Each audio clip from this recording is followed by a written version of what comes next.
बिहार में दूसरे चरण के चुनाव की तैयारी अब हो चुकी है और जल्द ही दूसरे चरण का चुनाव होने वाला है। और क्या कुछ तैयारियां हैं? जिस तरह से पहले चरण में मतदान के प्रतिशत में गिरावट आई है, तब चुनाव आयोग ने क्या तैयारी की है दूसरे चरण के लिए, हम बातचीत करेंगे। हमारे साथ में चीफ इलेक्शन ऑफिसर हैं HR श्रीनिवास सर।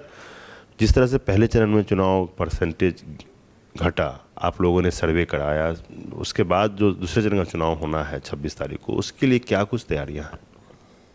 देखिए, फर्स्ट एंड फॉरमोस्ट हम लोग यही कर रहा है कि जो लास्ट टाइम प्रथम चरण में जो इलेक्शन हुआ था उसमें 24 असेंबली कॉन्स्टिट्यूंसी में हुआ, 4 पार्लियामेंट्री कॉन्स्टिट्यूंसी में कुल मिलकर 24 असेंबली कॉन्स्टिट्यूंसी था। उसमें 15 कॉन्स्टिट्यूंसी में हमारा शाम 4 बजे तक पोलिंग ख़त्म हो गया था। ये ट्रेडिशनली इन पोलिंग इन एसीज में नक्सल का जंगल इलाका, बॉर्डरिंग इलाके, ये सब कारणों से पहले से ही ये 4 बजे ही ख़त्म हो रहा था। उसका भी हम लोग फैक्टर किया। अभी second phase, third phase, fourth phase का हमने एनालाइज किया DM लोगों के साथ। हम लोग को जो नितांत आवश्यक है, जहाँ ज़रूरी है, जंगली इलाका है या नक्सल प्रॉब्लम है या कुछ दियारा इलाका है, तो उसी में उसी बूथों का हम लोग अभी 4 बजे तक रख रहे हैं। और बाकी पोलिंग स्टेशंस जो है उस असेंबली कॉन्स्टिट्यूंसी का, उसका जो अन्य जगह में चलता है सुबह 7 बजे से लेकर शाम 6 बजे तक, वही हम लोग रख रहे हैं। अभी भारत निर्वाचन आयोग का भी अनुमोदन प्राप्त हो गया है। अभी हम लोग का रीनोटिफिकेशन हो रहा है। हमने सारी संबंधित सेकेंड फेज़ का, थर्ड फेज़ का, फोर्थ फेज़ का डिस्ट्रिक्ट मजिस्ट्रेट लोगों को हमने सूचित कर दिया है। सभी रिकग्नाइज पॉलिटिकल पार्टीज़ को, कैंडिडेट्स को भी इसका सूचना सभी DM अपनी स्तर से दे रहा है। और हम भी इधर जितना राष्ट्रीय और राज्य स्तरीय पॉलिटिकल पार्टी से उन लोगों को सूचित करेंगे।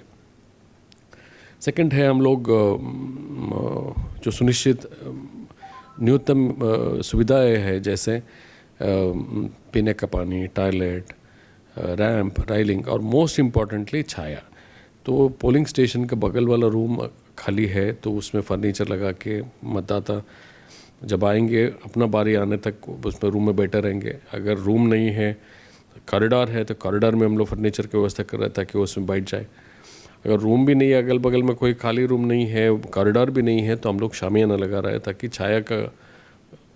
छाया रहे और लोग धूप में ना खड़ा हो जाए। सभी पोलिंग पार्टीज़ को हमने मेडिकल किट दिया है। पोलिंग पर्सनल का भी इसमें इस्तेमाल होगा। अगर किसी मतदाताओं को फर्स्ट एड का ज़रूरत पड़ेगा तो उसमें भी ये मदद आएगा। और मोस्ट इम्पॉर्टेंटली हम लोग इस बार पर्सनल टच देने का पक्ष में है। हम लोग के जो पंचायत स्तरीय कर्मी है, हमारा विकास मित्र हो, किसान सलाहकार हो, हमारा BLO हो, इन लोगों को हम लोग भेज रहे हैं डोर टू डोर कि वो लोग अपने क्षेत्र में घूमेंगे। हम लोग आंगनवाड़ी सेविका, सहायिका, जीविका दीदी, इन सब लोगों का भी मदद ले रहा है ताकि लोग अपने घर से बाहर निकले, मतदान केंद्र पर चले और वोट डालें। और सर एक सवाल है कि जिस तरह से आप बुनियादी सुविधाओं की बात कर रहे हो, उसकी कमी पहले चरण में काफ़ी देखी गई। हम लोगों ने रिपोर्टिंग भी किया। तो जिस तरह की गर्मी पड़ रही है, शेड की बात आप कह रहे हैं, सामियाने की, या फिर पानी की व्यवस्था, उसमें कुछ आपने निर्देश दिया है अगले जो लोकसभा 5 जहाँ पर होने वाले हैं? वही बात मैं बोल रहा था। देखिए, हम लोग जितना पोलिंग स्टेशन है सभी बूथ्स का हमने फिजिकल वेरिफिकेशन कराया। जहां हम लोग को शामियाना एडिशनली लगाना पड़ेगा उसको हम लोग आइडेंटिफाई कर दिया है, उसमें शामियाना लगेगा। पीने का पानी का कहीं प्रॉब्लम नहीं है। पीने का पानी का सुनिश्चित किया गया। इनफैक्ट कुछ जगह में DM लोग गड़ा भी रख रहा है, तो पीने के पानी का कोई समस्या नहीं रहेगा। और हम लोग ये भी कर रहा है कि जो बुज़ुर्ग है, अशक्त लोग हैं, घर से निकल के बूथ पर नहीं आ सकता, वही उन लोगों को हम लोग ट्रांसपोर्टेशन का भी व्यवस्था कर रहे हैं। इस तरह से हम लोग स्वीप के माध्यम से और अन्य मेजर्स के माध्यम से हम लोग सुनिश्चित करना चाहते हैं कि मतदाता अपने घर से निकले और लोकतंत्र के इस महापर्व में भाग ले। एक सवाल आपने रिवाइज करने की बात कही कि 4 बजे तक का जो टाइम है जो पोलिंग स्टेशन पे, उस पर आप लोगों ने रिवाइज किया, चुनाव आयोग ने भी परमिशन दे दिया। क्या मतलब संख्या है जितना रिवाइज हुआ है, कुछ उसका एग्जैक्ट कुछ बता पाएंगे, या फिर कितना परसेंट बूथ में टाइमिंग का चेंजेज आया है? हम लोग का नोटिफिकेशन निकला है, वेबसाइट में अभी अपलोड करेंगे, उसको आप देख लीजिए, उसमें एग्जैक्ट नंबर मिलेगा आपको। तो मतलब पहले चरण में जो वोट परसेंटेज घटा उसमें सबसे बड़ा कारण है कि 4 बजे तक जो टाइम था उसके वजह से। देखिए, इस तरह से एक कारण को बोल ही नहीं सकते कि इसी का वजह से मतदान घटा। बहुत सारे कारण हैं, उसमें ये भी एक कारण है। आप ये बताइए, बोध गए जैसे जिसमें टाउन है उसमें 4 बजे मतदान समाप्त करने का कोई तुक नहीं है। ठीक है, जैसे मैं बताया कि नक्सल समस्या है, जंगल इलाका है या दियारा इलाका है जहाँ कुछ समस्या है, उधर 4 बजे बंद कर रहे हैं, 5 बजे बंद कर रहे हैं, तो उसका कुछ वैल्यू रहता है।